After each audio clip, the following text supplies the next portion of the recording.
તો hi guys, આપણે આજે ફરીથી લઈને આવી ગયા છે એક નવો રેસીપી વિડીયો। આજે આપણે બનાવવાનું છે સિંગ ભજીયાનું શાક। સરસ મજાનું બહુ ચટપટું અને ચરકું મરકું સિંગ ભજીયાનું શાક બનાવવાનું છે। તો એની અંદર શું સામગ્રી જોઈશે અને કેવી રીતના બનાવવાનું છે, શું એની પ્રોસેસ છે, આજના વિડીયોની અંદર આપણે જોઈશું। તમે વિડીયો સાથે જોડાયેલા રહો, બહુ મજા આવશે। વિડીયોને લાઈક કરી નાખો, પહેલથી જ શેર કરી નાખો, એટલે કે તમે શાંતિથી પછી જોવા મળે વિડીયો। ચલો હવે વિડીયો સ્ટાર્ટ કરીએ।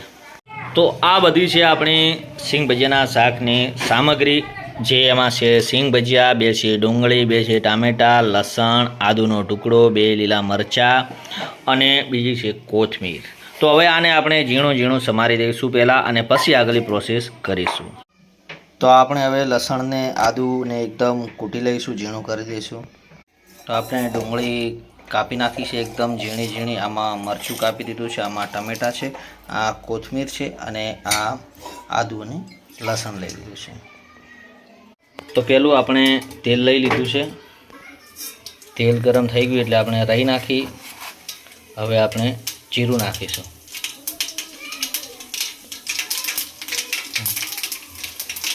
હવે આની અંદર આપણે હવે ડુંગળી એડ કરીશું, અને ડુંગળી એડ કરી અને ડુંગળીને સતત આપણે 4-5 મિનિટ હલાવતા રહીશું, એટલે ડુંગળી એકદમ ટ્રાન્સપ્લાન્ટ થઈ જાય, એટલે કે થોડી પીળા જેવી લાગે। પછી આપણે આની અંદર બીજો મસાલો પણ એડ કરીશું આગળ। ડુંગળીને આવી રીતના સતત હલાવતા રહેવાનું, જેનાથી તે ચોંટે નહીં નીચે। જો આપણે ડુંગળીનો થોડો કલર ચેન્જ થઈ ગયો છે, એટલે હવે આની અંદર આપણે એડ કરીશું લીલું મરચું। લીલું મરચું એડ કરી અને આને ફરીથી આપણે હલાવીશું। હવે આપણે લસણને આદું એડ કરવાનું થશે। લસણને આદું હવે એડ કરી નાખ્યું। હવે આપણે ફરીથી ત્રણેય વસ્તુને મિક્સ કરી દઈશું, થોડી વાર પાકું થવા દઈશું। લસણને થોડી વાર આપણે ચડવા દઈશું, જેનાથી લસણની શાકની અંદર સુગંધ સારી આવે, અથવા નકે લસણ કાચું રહી જાય તમે ચડવા ના દો તો। હવે એકદમ જોરદાર સ્મેલ આવવા લાગી છે, અને આપણે હવે આની અંદર ટમેટાં એડ કરીશું। ટમેટાં લાસ્ટમાં રાખવાનું કારણ એમ કે ટમેટાં ગળી ના જાય સાવ, એટલા માટે ટમેટાને તમે લાસ્ટમાં રાખી શકો છો।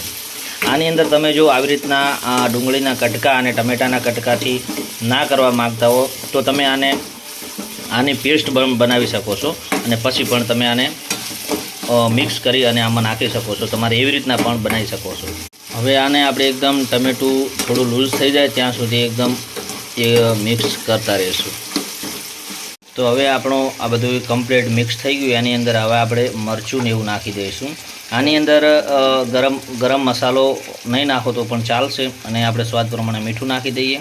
કારણ કે ગરમ મસાલો નહીં નાખો તો એટલા માટે ચાલશે, કારણ કે સિંગ ભજીયાની અંદર તીખાશ ને ગરમ મસાલો હોય જ છે। આપણે લાલ મરચું એડ કરી દીધું। હવે ધાણા જીરું પણ આવી ગયું,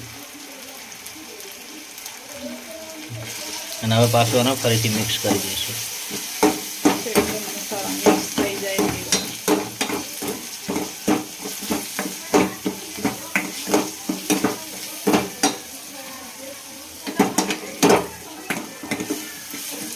મિક્સ ત્યાં સુધી કરવાનું જ્યાં સુધી તેલ છૂટું ના પડે, ત્યાં સુધી મસાલાને મિક્સ કરતું રહેવાનું।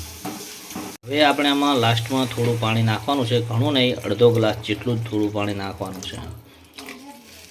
પાણી નાખી દીધું છે। હવે આને 5-1 મિનિટ જેટલું ઉકળવા દઈશું, એટલે શું એકદમ મસાલા બધા મિક્સ થઈ જાય।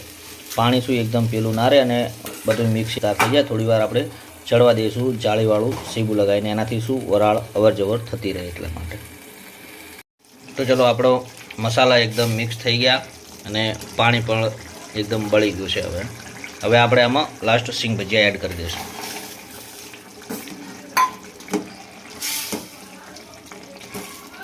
હવે આને આપણે ઘણું નહીં રાખીએ, કારણ કે પહેલાં આપણે 5 મિનિટ જેટલું ઉકળવા દીધું હતું, એટલે હવે થોડી વાર રાખશું, 1 મિનિટ જેટલું, 1 મિનિટ, એટલે શું કમ્પ્લીટ થઈ જાય ને, કે જે ઉપર સિંગ ભજીયાની ઉપર જે સિંગની ઉપરનો જે બનાવેલો હોય છે લોટ, એ લેયર આખી તૂટી જશે, તો પણ મજા નહીં આવે।